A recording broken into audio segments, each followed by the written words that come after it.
The nurse spoke first. Her voice had that particular tightness that comes right before panic. Dr. Marquez, his oxygen saturation is 92%. Elena kept her fingers pressed against the patient's neck, searching for a pulse that should have been there. And his heart rate? There isn't one. Elena looked up slowly from the patient's carotid artery. Check the leads. I did. Twice. Check them again.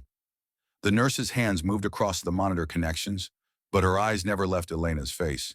They both knew the equipment was working fine. They both knew what the numbers meant. The man on the gurney was breathing, steady, rhythmic breaths.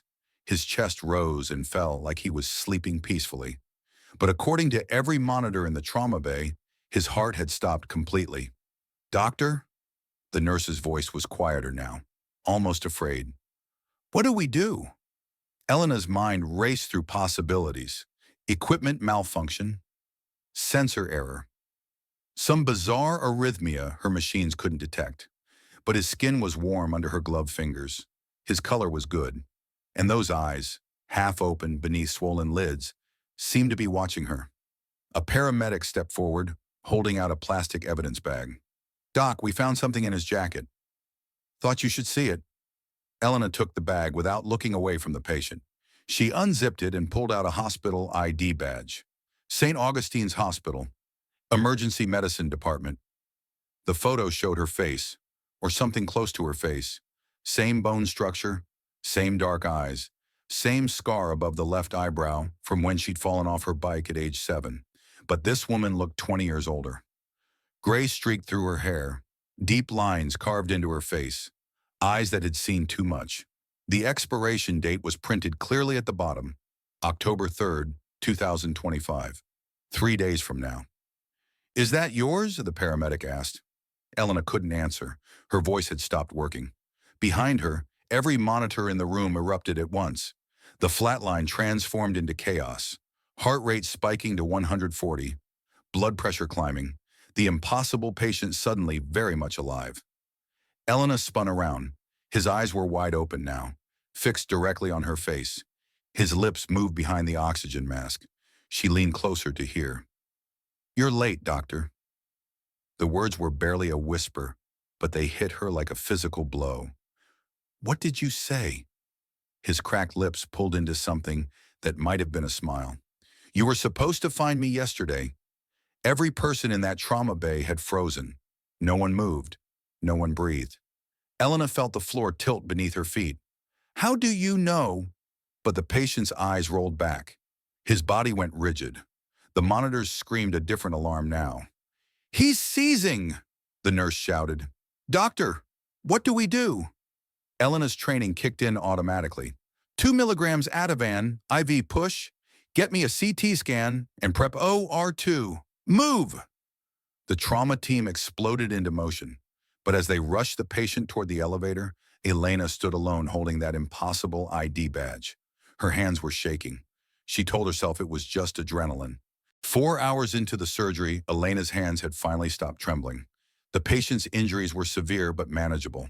Ruptured spleen, liver laceration, internal bleeding from the car accident, textbook trauma repair. Her hands moved through the familiar motions while her mind circled that voice. You're late, doctor. You were supposed to find me yesterday. Suction, she said. The surgical tech cleared the blood from the field, and that's when Elena saw it. A scar. Old, faded, running along the patient's left side just below the rib cage. Her hand stopped moving. Doctor? The anesthesiologist's voice came from behind her. Everything okay? Elena stared at that scar. She knew that scar, knew exactly how long it was, where it started, where it ended, because she'd made it. 8 years ago. The memory came flooding back with brutal clarity. A construction worker, internal bleeding. She'd been 36 hours into a double shift, running on coffee and desperation. They'd made her the lead surgeon even though she'd been shaking from exhaustion.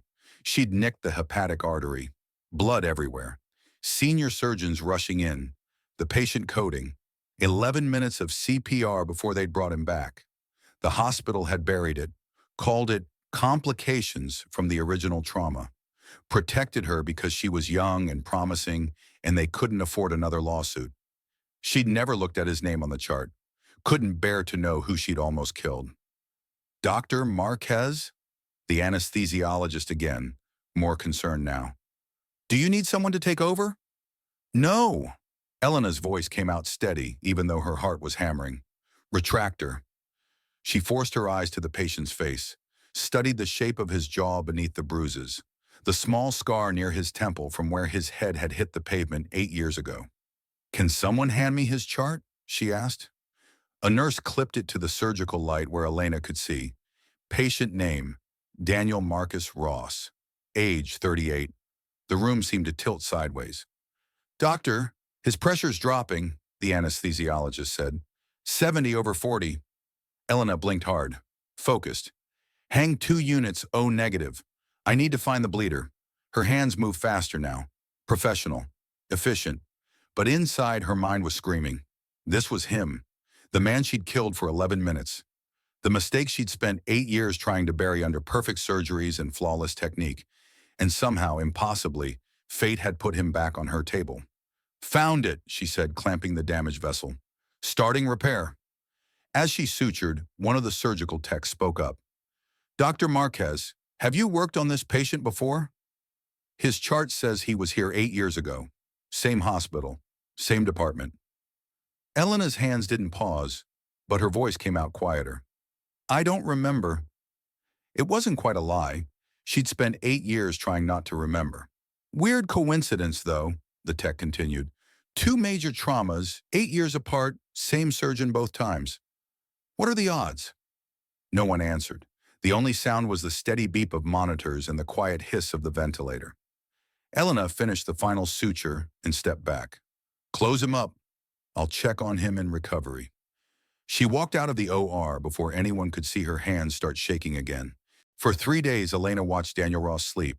She told the nursing staff she was monitoring for post-surgical complications.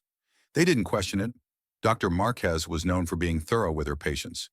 But the truth was simpler and more terrifying. She was waiting to see if he remembered. On the morning of the 4th day, his eyes opened. Elena was adjusting his IV when she felt his gaze on her. She turned slowly. Water, he said. His voice was rough from the breathing tube. She helped him drink, watched him swallow carefully, waited. Daniel studied her face with an intensity that made her want to look away. I know you, he said finally. Elena's throat tightened. I'm Dr. Marquez. I performed your surgery. No. He shook his head slightly, wincing at the pain. From before? I know you from somewhere else.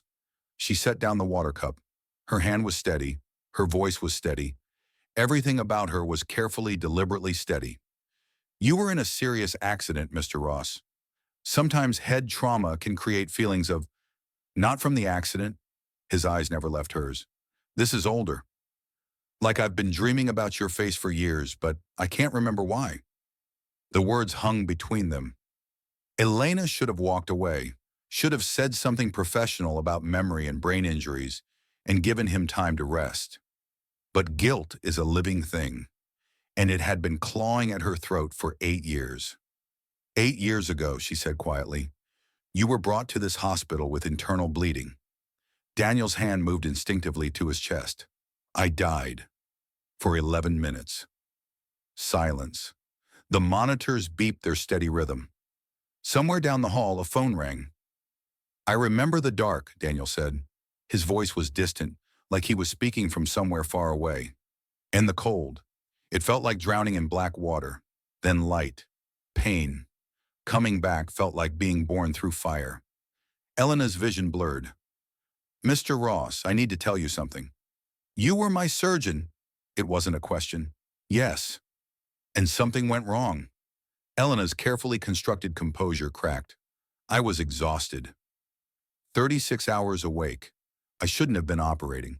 But I was trying to prove myself, trying to show everyone I was good enough. And I made a mistake. I slipped. Cut an artery I should have been nowhere near. The words came faster now, 8 years of confession pouring out. You bled out. They brought in senior surgeons. They managed to save you, but you were dead for 11 minutes because of me. The hospital covered it up. They told me to forget about it and become a better surgeon. So I did. I spent 8 years being perfect, never making mistakes, never failing. Because if I could just be good enough, maybe I could balance the scales.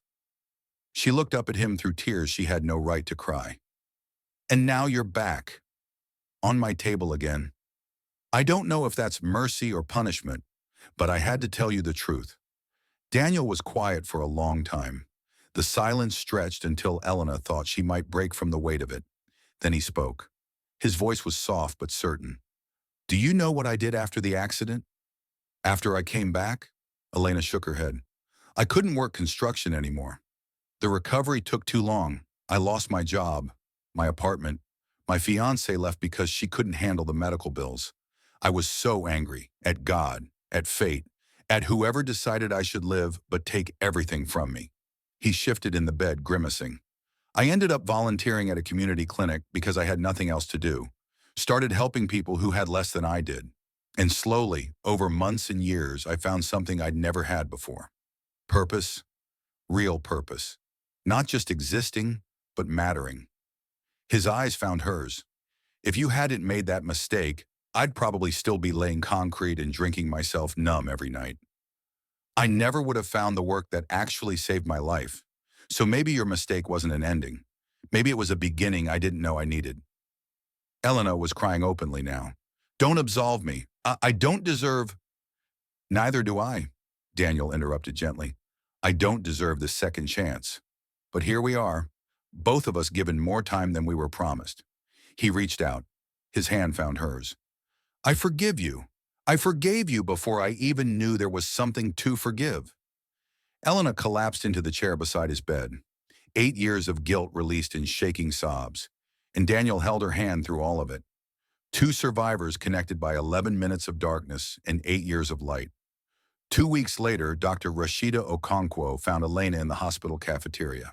We need to talk about Daniel Ross, Rashida said without preamble. His follow-up scans came back. Something in her tone made Elena's stomach drop. What did you find? Come with me. They walked in silence to the imaging lab. Rashida pulled up brain scans on her computer. Aneurysm, Elena breathed. How big? 8 millimeters, but that's not what concerns me most. Rashida zoomed in on the surrounding tissue. Look at the scarring pattern. This aneurysm has been developing for years. I'd estimate it started forming around 8 years ago, Elena finished. Her voice sounded hollow. Rashida nodded slowly.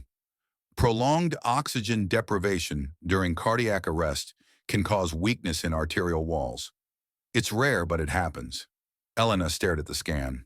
At the time, bomb in Daniel's brain that she had planted 8 years ago. How long does he have? It could rupture tomorrow, next week, next year. There's no way to predict. Can we fix it? Rashida hesitated. There's an experimental procedure at Johns Hopkins. Micro-robotic surgery. Success rate is about 40%, and the procedure itself carries significant risk of triggering the rupture. I have to tell him, Elena said. Are you going to tell him about the connection? That the aneurysm likely resulted from the first incident? Elena closed her eyes. He deserves the truth. Elena found Daniel in the hospital courtyard that afternoon. He was sitting on a bench in the autumn sunshine, finally strong enough for short walks. He smiled when he saw her approaching, but the smile faded when he saw her face. Something's wrong, he said. Not a question. She sat down beside him. For a moment, she couldn't find words. We found something on your brain scans, she finally said. An aneurysm. It's been growing for about 8 years. She watched understanding dawn in his eyes. Since I died the first time, he said quietly. Elena nodded. The oxygen deprivation damaged the arterial wall. I didn't just kill you for 11 minutes 8 years ago, Daniel. I've been killing you slowly ever since. Daniel was silent. A breeze moved through the courtyard, scattering leaves across concrete. Can it be fixed? He asked. Maybe. Experimental procedure. Johns Hopkins. 40% success rate. High risk. And if I don't do it? Elena's voice broke. Eventually it will rupture. When it does. I'll die for real this time, Daniel finished. No coming back. They sat in silence. Finally, Daniel spoke. His voice was calm. I want to do the procedure. Daniel, the risks. I know the risks. He turned to face her. Every day I've had since dying has been borrowed time. Time I wasn't supposed to get. If this procedure works, I get more borrowed time. If it doesn't, he shrugged. Then I die trying to live. That's better than waiting for death to find me. He took her hand. But I need you to stop carrying this guilt. You made a human mistake born from impossible circumstances. That mistake led to 11 minutes of darkness, yes, but also to 8 years of light. 8 years where I found purpose, helped hundreds of people. His grip tightened. If this aneurysm kills me, it won't be your fault. It'll just be biology. And if the procedure saves me, it won't erase what happened. It'll just be another chapter in a very strange story. Elena broke down, cried like she hadn't cried since childhood. I'll be there, she finally said, during the procedure. Every step, Daniel smiled. I know you will. 3 weeks later, Elena stood in an observation room at Johns Hopkins, watching surgeons prepare Daniel for the procedure. She'd wanted to be in the operating room, but they'd refused. You're too close to this patient, Dr. Marquez. The best thing you can do is watch. So she watched. The procedure took 6 hours. 6 hours of micro-robotic instruments navigating through Daniel's brain with impossible precision. 6 hours of monitoring vitals and brain activity. At hour 4, complications. Daniel's blood pressure spiked. The aneurysm swelled. Elena's hands pressed against the observation glass, but the team stabilized him, continued the delicate work. At hour 5 and 47 minutes, the lead surgeon stepped back. Procedure complete. Closing now. Elena's legs gave out. She collapsed into a chair. But complete didn't mean successful. The real test came when Daniel woke up. 3 hours later, his eyes opened. The surgeons ran their tests. Motor function, memory, speech. He passed everything. When they finally let Elena into recovery, Daniel smiled at her through exhaustion. Hey, Doc, he said weakly. Guess I'm hard to kill. Elena laughed and cried simultaneously. Guess so. Did they get it? They got it. You're going to be okay. Daniel closed his eyes, still smiling. Then we're even. You saved my life twice. I helped change yours once. The universe's books are balanced. Elena shook her head. That's not how this works. You're right, Daniel agreed. We're just two people who got tangled up in each other's lives in a really strange way. And somehow we both made it to the other side. He opened his eyes. Promise me you'll stop punishing yourself. You're already redeemed. You just have to accept it. I promise to try, Elena whispered. That's all any of us can do. 6 months after Daniel's surgery, Elena stood at a podium addressing 200 medical residents at a national conference. 8 years ago, she began, I made a mistake that killed a patient for 11 minutes. She told them everything. The exhaustion, the error, the cover-up, the guilt, and then fate bringing Daniel back. The second surgery, the aneurysm, the experimental procedure. Mistakes don't define us, she said.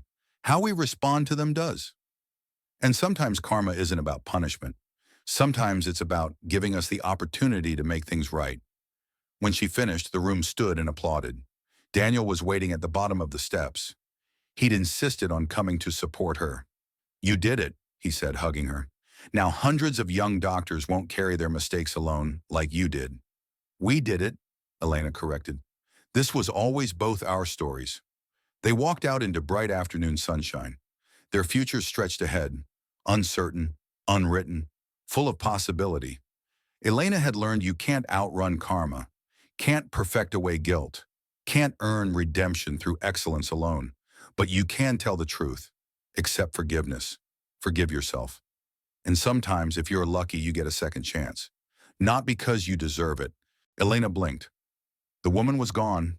She finished her speech on autopilot, accepted the applause, walked down the steps to where Daniel waited. But Daniel was looking at something over her shoulder. His face had gone pale. Did you see that? He whispered. See what? That woman, in the back. She looked exactly like... He stopped, shook his head. Never mind. Probably just tired. They walked out into sunshine that felt slightly too bright, too sharp, like everything had been turned up 1 degree past real. In the parking lot, Elena unlocked her car, sat down, reached for her keys, and found an ID badge on her dashboard. St. Augustine's Hospital, emergency medicine. Her face, older, haunted, gray. Expiration date, October 3rd, 2025. Today's date. Elena's hands started shaking. She looked up at the hospital building behind her, at Daniel walking toward his own car.